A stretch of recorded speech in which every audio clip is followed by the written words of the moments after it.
ಬಂಧುಗಳೇ ನಮಸ್ಕಾರ. ಈ ಮನುಷ್ಯನಿಗೆ ಈಗ ಎಲ್ಲರಿಗೂ ಕೂಡ ಯಾವುದಾದೊಂದು ರೀತಿಯ ಕಾಯಿಲೆ, ಶುಗರ್, ಹೆಚ್ಚಿನವರ ಕಡೆ ಶುಗರ್ ಇರ್ತದೆ, ಬಿ ಪಿ, ಕೊಲೆಸ್ಟ್ರಾಲ್, ಇವೆಲ್ಲ ನಾವು ತಿನ್ನುವ ಆಹಾರದ ಮೇಲೆ ಹೋಗುತ್ತೆ.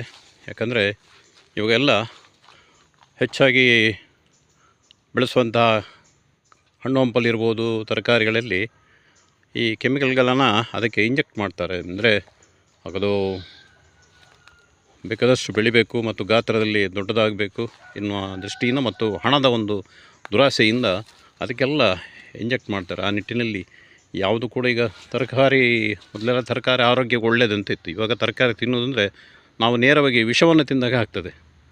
ಹಾಗಾಗಿ ಏನು ಮಾಡೋಣ, ಎಲ್ಲರೂ ಕೂಡ ಒಂದು ಮನೆಯಲ್ಲಿ ನಾವೇ ಜಾಗ ಇದ್ದರೆ ಸ್ವತಃ ಒಂದು ತರಕಾರಿಯನ್ನು ಬೆಳೆಸ್ಕೊಂಡ್ರೆ ಉತ್ತಮ ಅನ್ನೋ ನಿಟ್ಟಿನಲ್ಲಿ ಒಂದೊಂದೇ ಬೆಳೆಯನ್ನು ನಾವು ಮಾಡೋಣಂಥ ನಿರ್ಧಾರಕ್ಕೆ ಬಂದೆ. ಇವತ್ತು ಬಸಳೆಯ ಒಂದು ಕೃಷಿಯನ್ನು ಮಾಡೋದಂತ. ಬಸಳೆಯ ಈಗ ನೆಡುವ ರೀತಿ ನೋಡಿ, ಇಲ್ಲಿ ಹೊಂಡ ತೆಗ್ದಿದ್ದೀನಿ. ಈ ರೀತಿ ಬಸಳೆ ತೆಗೆದು ಅದಕ್ಕೆ ಬಸಳೆಯನ್ನು ನೆಟ್ಟಿದ್ದೇನೆ. ಇನ್ನು ಅದಕ್ಕೆ ಕೋಲು ಕಟ್ಟಲಿಕ್ಕೆ ಉಂಟು.